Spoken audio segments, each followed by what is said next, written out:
Captain Somin sat in her command chair aboard the Earth Defense Station, watching the stars through the massive viewing window. The night shift was always quiet, but tonight felt different. Something was wrong in the darkness of space. The communication. Officer Lieutenant Byung-ho turned toward her with worry in his eyes. "Captain, we're receiving a transmission from Kepler Station. The signal is very weak." Somin stood up quickly. Kepler Station was their most distant research outpost, almost 300 light-years from Earth. If they were calling for help, something terrible had happened. "Put it through to my station," she ordered. The screen flickered to life, showing static and broken images. Through the noise, she could see the face of Commander Hansol, a man she had served with years ago. His face was covered in blood, and smoke filled the air behind him. Earth Defense. "This is Hansol at Kepler Station." His voice cracked through the static. "We are under attack. The Vrex Empire has found us." Somin felt her blood turn cold. The Vrex Empire was the nightmare that kept every human commander awake at night. They were aliens who conquered entire worlds, turning civilizations into slaves or simply destroying them completely. For months, Earth had been hearing reports about their movement toward human space. "Hansol, what is your situation?" Somin asked, gripping the edge of her command desk. The image became clearer for a moment. Behind Hansol, she could see other officers working desperately at damaged control panels. Explosions shook the station and the lights flickered on and off. They came out of nowhere. Hansol continued, his breathing heavy. "Hundreds of ships. We never had a chance. They destroyed our defense fleet in minutes." Another explosion rocked the station. Hansol was thrown against his chair, and when he looked back at the camera, Somin could see the fear in his eyes. "Captain, I need you to listen carefully," Hansol said, his voice becoming urgent. "We managed to capture some of their battle data before our systems went down. The Vrex fleet heading toward Earth is massive, bigger than anything we have ever seen." Somin's heart began to race. "How long do we have?" 6 months, maybe 7 at most," Hansol replied. "But Somin, you need to understand something. These aliens don't just want to conquer us. They want to destroy everything that makes us human." The station shook again, more violently this time. Sparks flew from damaged equipment, and Hansol had to shout over the noise. "I'm sending you everything we learned about their weapons and tactics," he said. "But it won't be enough. Their technology is far beyond ours. Their ships are faster, stronger, and they have weapons that can destroy entire cities in seconds." Somin watched as her old friend struggled to stay focused while his world was ending around him. She had never seen Hansol scared before. He was one of the bravest officers she knew. "What about evacuation?" she asked. "Can you get your people out?" Hansol shook his head slowly. "The transport ships were destroyed in the first attack. We're trapped here." He paused, looking directly into the camera. "Somin, you need to tell Earth Command something very important. The Vrex have conquered 47 worlds. Every single species they encountered either surrendered immediately or ran away to distant systems." "What are you saying?" Somin asked, though she was beginning to understand. "They have never fought a species that chose to stay and fight when the odds were hopeless," Hansol explained. "Every civilization either gave up quickly or fled to the far reaches of space. The Vrex expect the same thing from humanity." Another massive explosion shook the station. This time, the lights went out completely for several seconds. When they came back on, Somin could see that fire was spreading through the command center. "Commander, you need to get out of there," Somin said desperately. Hansol smiled sadly. "There's nowhere to go, my friend. But listen to me carefully. The Vrex are coming for Earth next. Their fleet is massive. You have 2 choices." The transmission began to break up again. Hansol's voice came through in pieces. "You can run. Try to evacuate as many people as possible to the outer colonies. Or what?" Somin shouted at the screen. Hansol looked directly at her, and for a moment, the transmission became clear again. "Or you can do something they've never seen before. You can stand and fight." The sound of alien weapons grew louder in the background. Somin could hear the Vrex soldiers breaking into the command center. Hansol turned to look at something off camera. then looked back at her one final time. "Somin, I'm uploading all our data to you now. Use it wisely." He paused, listening to the sounds of destruction around him. "My friend, Earth needs to make a choice. And whatever you choose it quickly." The alien sounds grew closer. Hansol reached for something on his desk, probably a weapon. "Tell my daughter Yuna that her father loved her," he said quietly. Then his voice became strong and clear. "They're coming for Earth next. Their fleet is massive." The screen began to fill with static as the transmission failed, but Somin could still hear Hansol's final words, spoken with the calm certainty of a man who knew he was about to die. "Run." The transmission ended.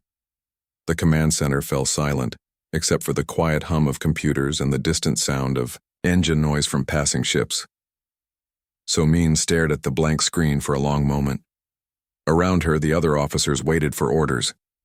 She knew that in the next few hours she would have to contact Earth Command and deliver the most important message in human history. Lieutenant Byung-ho broke the silence. "Captain, should I prepare the emergency broadcast to Earth Command?" So-min nodded slowly, still looking at the dark screen where her friend's face had been just moments before. "Yes. Tell them we need an immediate emergency session of the Earth Council. Tell them the Vreks are coming." She turned to face her crew. Each person was looking at her, waiting to know what would happen next. "And tell them," So-min continued, her voice growing stronger, "that we have a choice to make." As the communication officer began sending the emergency message to Earth, So-min walked back to the viewing window. Somewhere out there in the darkness, an alien fleet was moving toward Earth, expecting humanity to do what every other species had done. They expected humans to run. But So-min was already thinking about another possibility. What if humanity chose to do something that had never been done before? What if they chose to stay and fight? The stars looked different now, no longer peaceful, but full of dangers and possibilities. In 6 months, Earth would learn what choice it had made, and the galaxy would never be the same. 3 days after Hansol's final message, the Earth Council gathered in the emergency chamber deep beneath Geneva. The room was filled with the most powerful people on Earth, and every face showed the same expression of fear and determination. Admiral Ji-hoon stood at the center of the room, his weathered hands gripping the podium as he spoke to the assembled leaders. "The data from Kepler Station confirms our worst fears. The Vreks fleet heading toward Earth contains over 2,000 warships. Our entire defense fleet has fewer than 300 ships." Defense Minister Yoo-jin leaned forward in her chair. "Admiral, what are our options for evacuation? How many people can we move to the outer colonies?"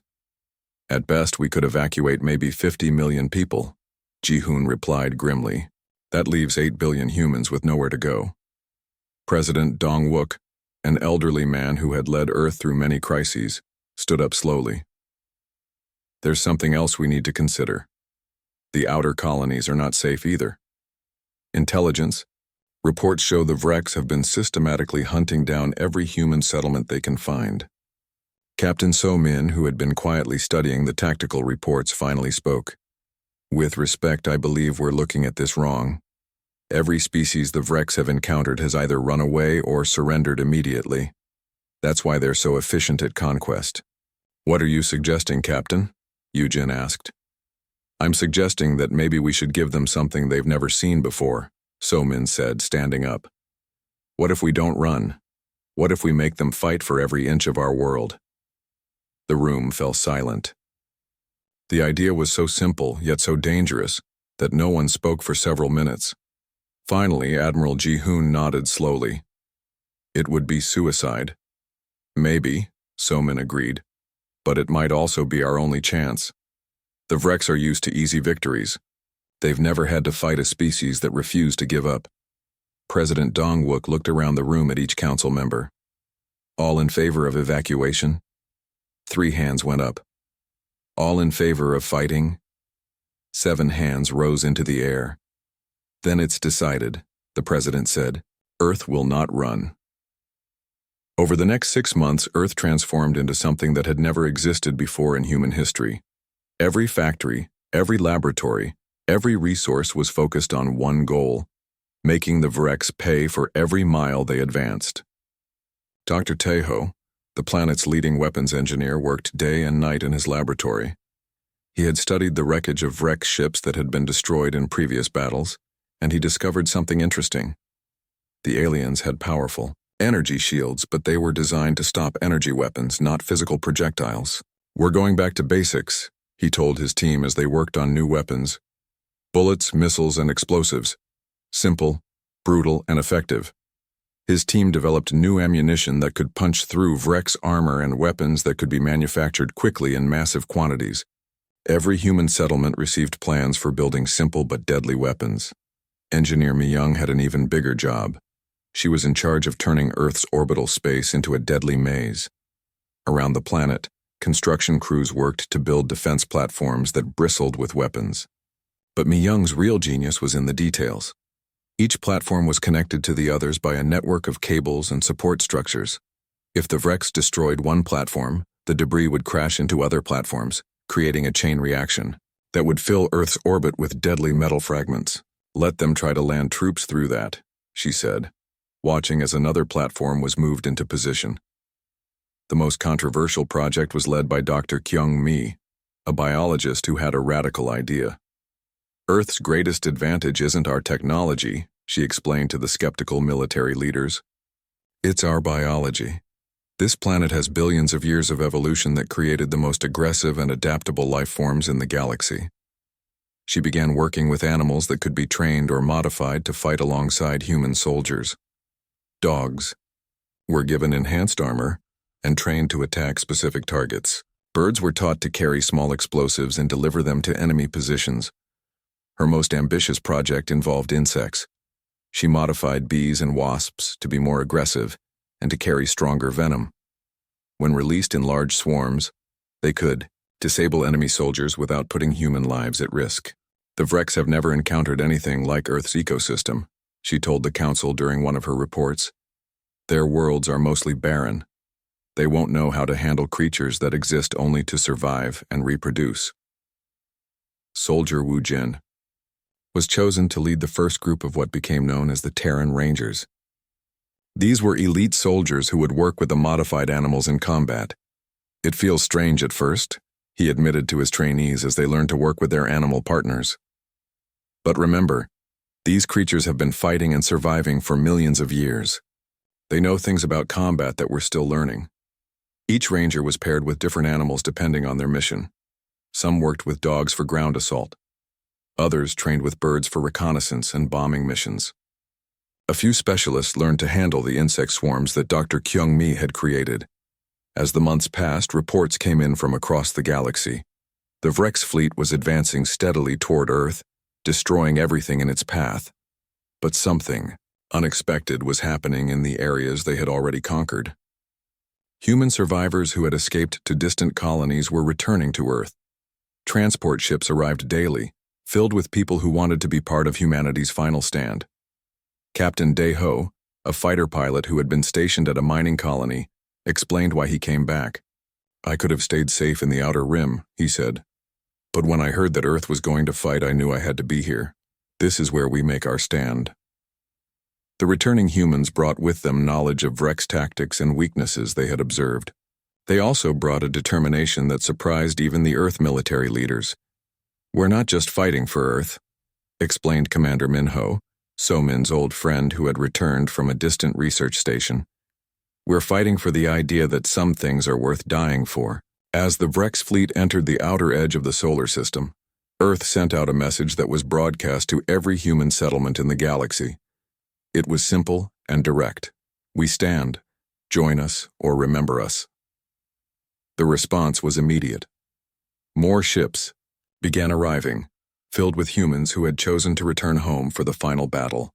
But more importantly, the message was picked up by other species throughout the galaxy.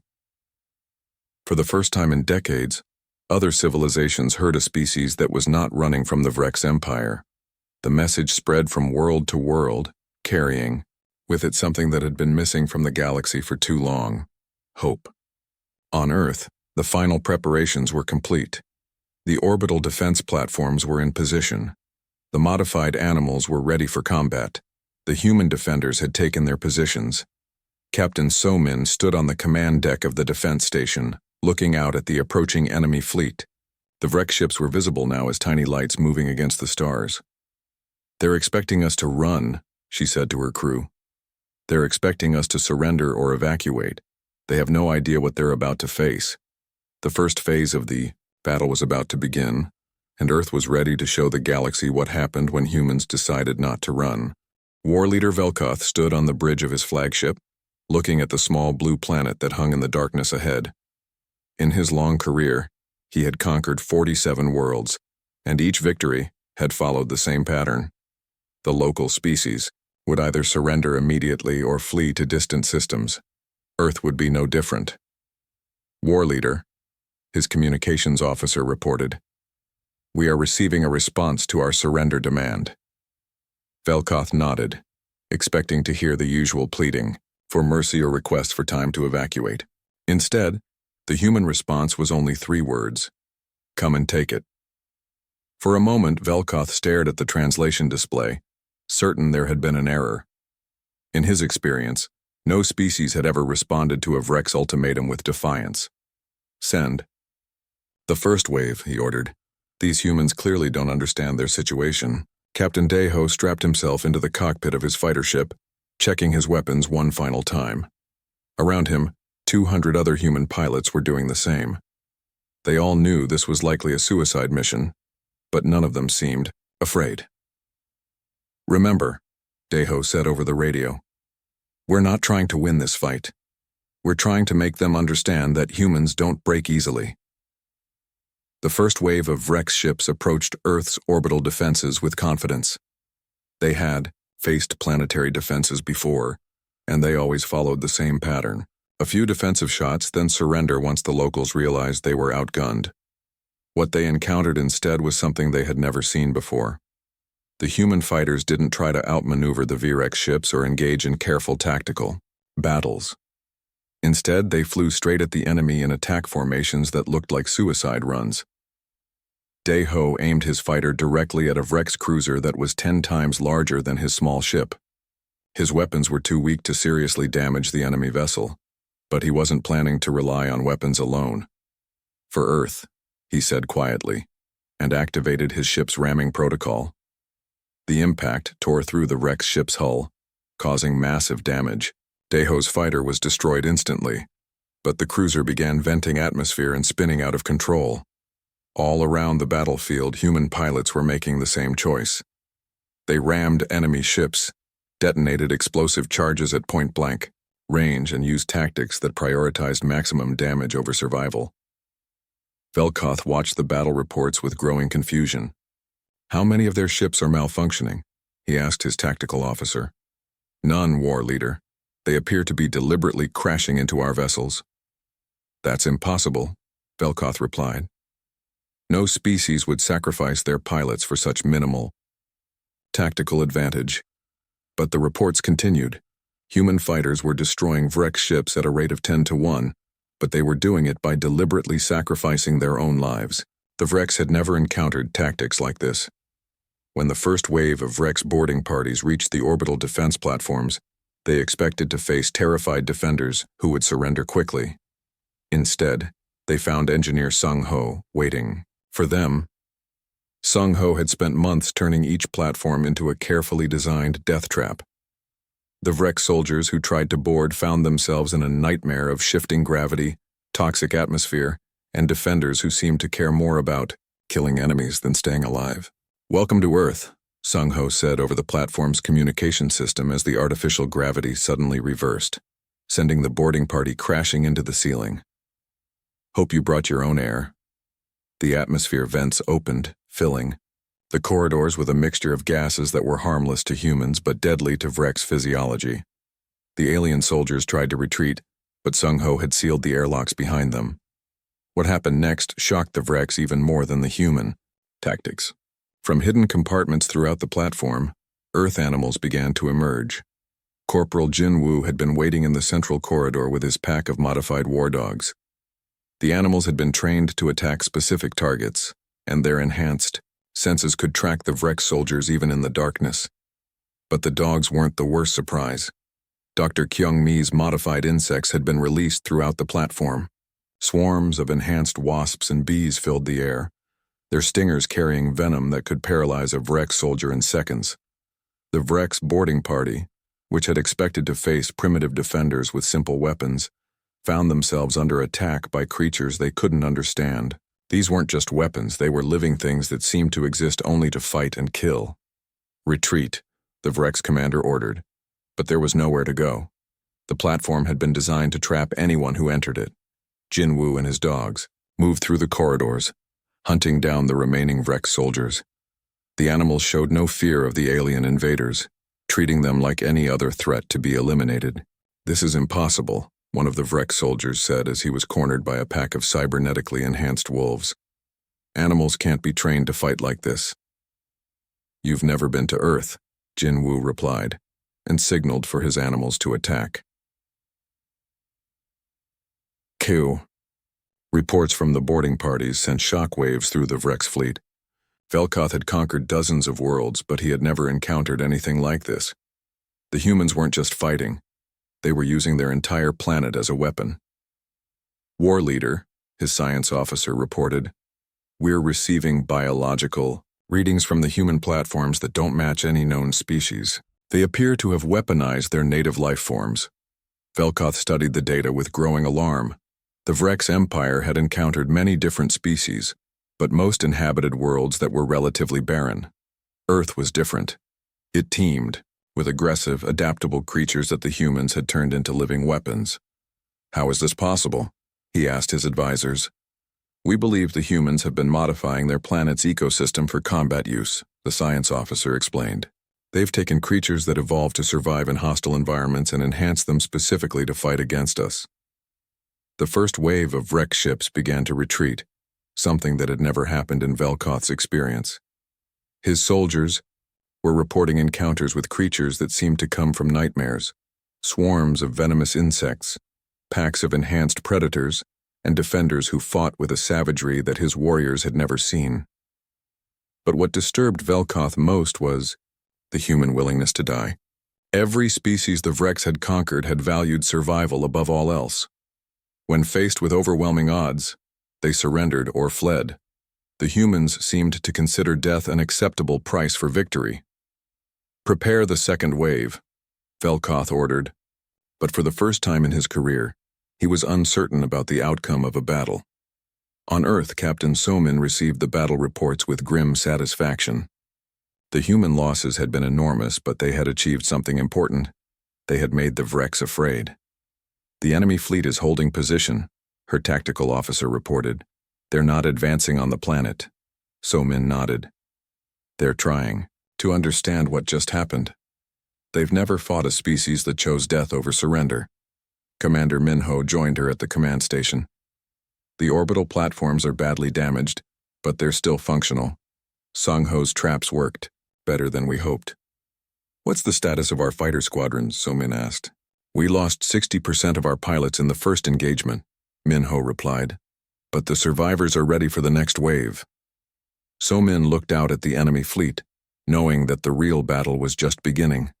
The Vrex had expected an easy victory, but instead they had encountered something they had never seen before, a species that refused to be conquered. "Send a message to all Earth forces," she ordered. "Tell them the first phase was successful. The enemy is confused and frightened. Now we show them what happens when humans get serious about fighting." The battle for Earth had begun, and already it was unlike anything the galaxy had ever seen. The Vrex Empire was about to learn that some species were willing to pay any price for freedom, even if that price was everything they had. The final battle took place above Earth's moon, in the cold darkness of space where no atmosphere could carry the sounds of destruction. Admiral Somin commanded the combined human fleet from the bridge of the captured Vrex dreadnought that Captain Namsu had taken months before. War Leader Velkoth had returned with the largest fleet the Vrex Empire had ever assembled. Nearly 6,000 ships surrounded Earth, their weapons charged and ready for the final assault that would end human resistance once and for all. "This is your last chance." Velkoth's message came through the communication system. "Surrender. Now and we will allow your species to serve the Empire as slaves. Continue to resist and we will destroy every human in the galaxy. Somin looked around the bridge at her crew. Many of them were wounded from months of fighting. All of them were exhausted. But none of them looked ready to give up. Send our reply, she ordered. The message that went out to the Vrex fleet was simple and direct. Come and finish it. The battle began with the largest space engagement in galactic history. Thousands of ships exchanged fire in the darkness, their weapons lighting up space like a deadly fireworks display. The human fleet was outnumbered 20-1, but they had learned things during the siege that made them dangerous opponents. Captain Deho, one of the few fighter pilots to survive the entire war, led a squadron of modified ships against the Vrex command vessels. The humans had learned to use the enemy's own technology against them, turning captured Vrex weapons into more effective tools of destruction. Remember, Deho said to his pilots, we're not trying to win a clean victory, we're trying to make them understand that conquering us will cost more than they're willing to pay. The human tactics remained as brutal and effective as they had been from the beginning. Ramming attacks, suicide bombing runs, and weapons designed to cause maximum damage even at the cost of the user's life. The Vrex had never adapted to fighting an enemy that treated death as an acceptable outcome. But the real surprise came when other species began to arrive. Admiral, the communications officer reported to Somin, we're receiving messages from ships throughout the system. They're not Vrex, and they're not human. On the tactical display, new contacts began to appear. Ships from dozens of different species were emerging from hyperspace, all moving toward the battle zone. This is Captain Zor of the Altarian Republic, came a message over the emergency frequency. We're here to stand with Earth. More messages followed. The Centauri Alliance, the Orion Federation, the Vegan Commonwealth, species from across the galaxy were arriving to join the fight against the Vrex Empire. How is this possible? Somin asked her intelligence officer. The footage of human resistance has been spreading throughout the galaxy for months, came the reply. Other species are realizing that the Vrex can be beaten if enough people are willing to fight. Velkoth watched his tactical displays with growing alarm as enemy ships continued to arrive. This wasn't just a battle for Earth anymore. It was a galactic rebellion, and humanity had somehow become the symbol that other species were rallying around. War Leader, his fleet coordinator reported, we're now facing ships from over 40 different species. Our numerical advantage is disappearing rapidly. But Velkoth was determined to end this once and for all. He ordered his flagship to target Earth directly, intending to use its planet-destroying weapons to eliminate the source of the rebellion. Somin saw the enemy flagship moving toward Earth and knew what Velkoth was planning. There was only one way to stop him, and it would require a sacrifice that even she found difficult to contemplate. All ships, this is Admiral Somin, she broadcast to the human fleet. The enemy flagship is preparing to destroy Earth. We're going to stop them. She ordered her captured dreadnought to move directly toward Velkoth's flagship. It was a suicide mission, and everyone on board knew it. But no one objected. The two massive ships approached each other like ancient knights preparing for a final duel. Around them, the battle continued. But both commanders knew that this single engagement would determine the outcome of the war. This is War Leader Velkoth, came the message from the enemy ship.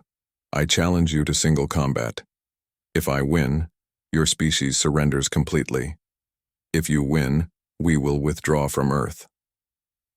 Somin accepted the challenge immediately. In Vrex culture, such agreements were binding and could not be broken. The two ships docked and Somin walked alone into the cargo bay where Velkoth was waiting. The alien commander was larger and stronger than any human, armed with advanced weapons and protected by battle armor that had never been penetrated. Somin carried only a simple metal rod, a piece of equipment from her ship's engineering section. You cannot win, Velkoth said, activating his energy weapon. Your species is weak and primitive. You should have run when you had the chance. Maybe, Somin replied, gripping her improvised weapon. But running isn't what humans do. The fight was brutal and quick. Velkoth's weapons were more advanced, but Somin had something he didn't understand. the absolute certainty that she was fighting for something more important than her own life. When she finally defeated the alien commander, using the metal rod to short-circuit his armor and weapons, something unprecedented happened throughout the Virex fleet. The alien ships began to surrender. Not retreat, not regroup for another attack, but complete and total surrender.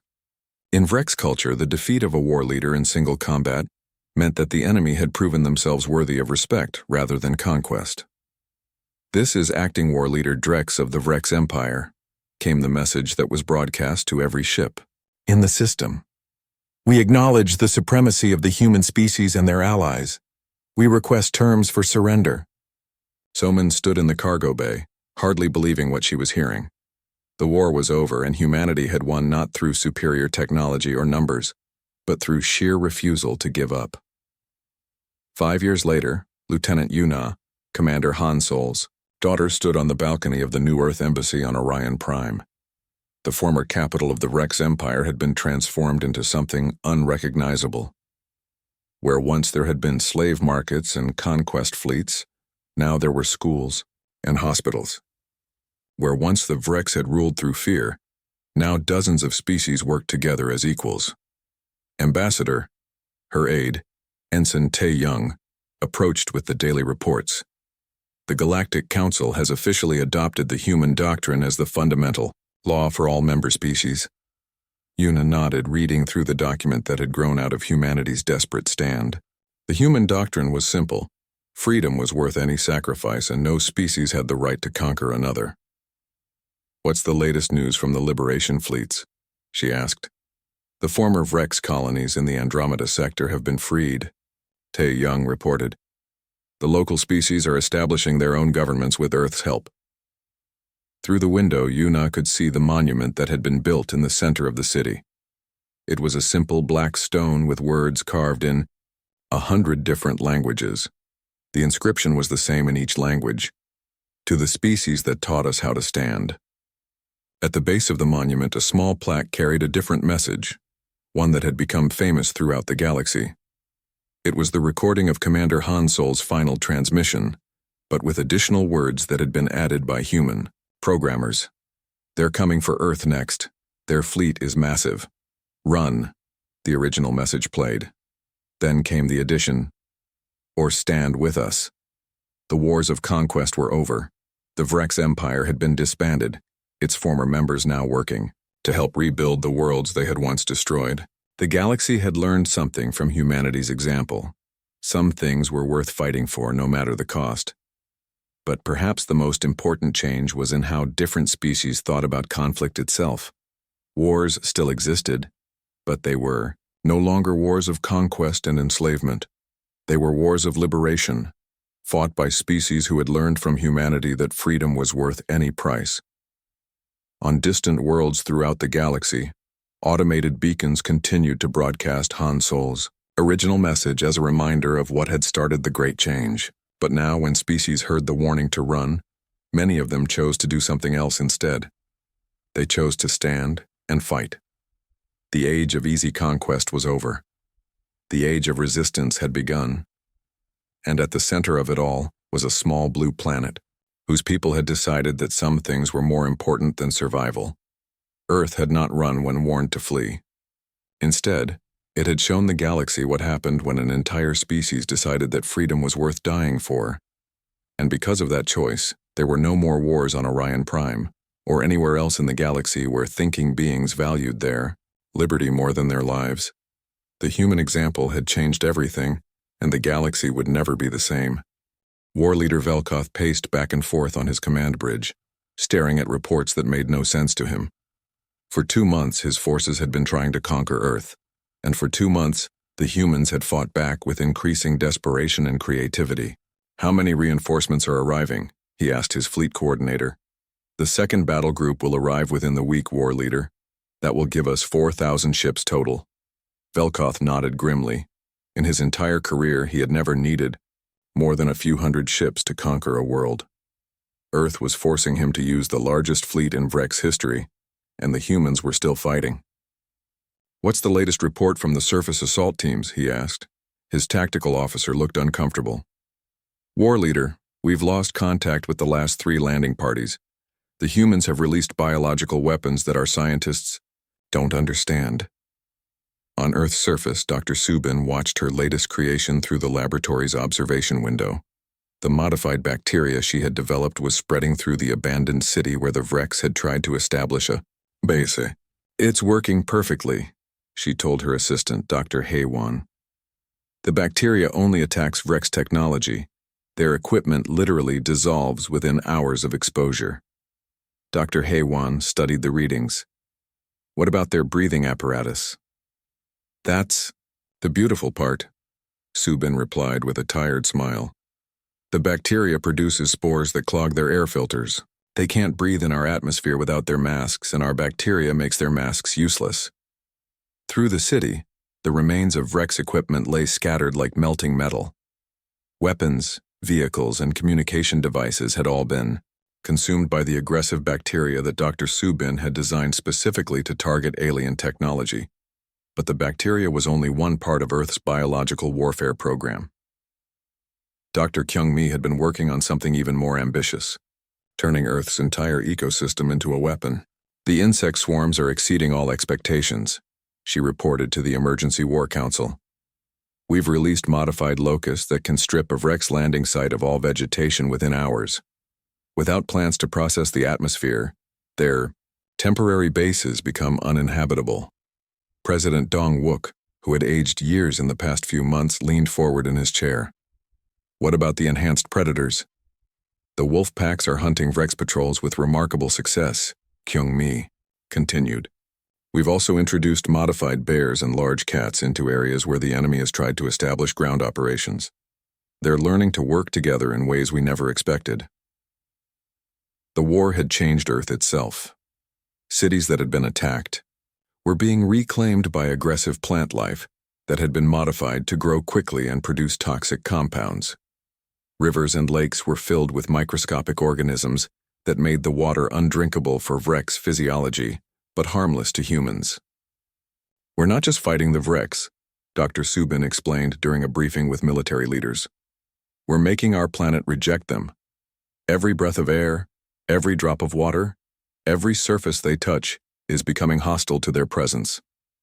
The turning point came when Velkoth decided to try orbital bombardment. If ground assaults were impossible and close combat was too costly, he would simply destroy Earth's cities from space. Captain Namsu received the mission that would change everything. His small team was ordered to capture one of the Vrex dreadnoughts that was preparing to bombard Seoul. This is suicide, his second-in-command, Lieutenant Young-ho, said as they approached the massive enemy ship in a captured Vrex transport. Maybe, Namsu replied. But if we can take that ship, we can turn their own weapons against them. The mission seemed impossible. The dreadnought was heavily defended and carried enough firepower to destroy entire cities. But Namsu had studied the Vrex for months, and he had noticed something important about their psychology. The Vrex had never fought an enemy that attacked them directly in their own ships. They were used to space battles fought at long range, not boarding actions and hand-to-hand combat. Namsu's team consisted of 12 humans and a pack of Dr. Kyung-mi's modified attack animals. They approached the dreadnought pretending to be a damaged Vrex transport requesting emergency docking. Once aboard, they moved quickly through the ship's corridors. The Vrex crew was unprepared for attackers who used Earth animals as weapons. Enhanced ravens with razor-sharp talons attacked the aliens' exposed faces, while modified dogs went for their legs and brought them down. But the real shock came when Namsu reached the ship's command center. He had brought something with him that no Vrex commander had ever faced, a challenge to single combat. I am Captain Namsu of Earth, he announced over the ship's communication system. I challenge war leader Velkoth to personal combat for control of this vessel. In Vrex culture, such challenges were sacred and could not be refused. Velkoth had no choice but to beam aboard the dreadnought and face the human captain in single combat. The fight was broadcast throughout the Vrex fleet and intercepted by human forces. For the first time in galactic history, a Vrex war leader was fighting a member of what they considered a primitive species in hand-to-hand combat. Namsu was smaller and physically weaker than Velkoth, But he had advantages the alien didn't expect. He had been trained in Earth martial arts that emphasized using an opponent's strength against them. More importantly, he was fighting for his home and family, while Velkoth was fighting for conquest and glory. The battle lasted nearly an hour. Velkoth was a skilled warrior, but he had never faced an opponent who treated death as an acceptable outcome. Namsu fought with a reckless abandon that confused and frightened the alien commander. When Namsu finally defeated Velkoth, pinning him to the deck with a broken arm, something unprecedented happened. The entire Vrex crew witnessed their leader's defeat at the hands of a human. "Broadcast this to every ship in their fleet," Namsu ordered, as he secured the Dreadnought's command center. "Show them that their leaders can be beaten." The footage of Velkoth's defeat spread throughout the Vrex Empire within days. For the first time in their history, other species saw that the supposedly invincible Vrex could be defeated in combat by beings they considered inferior.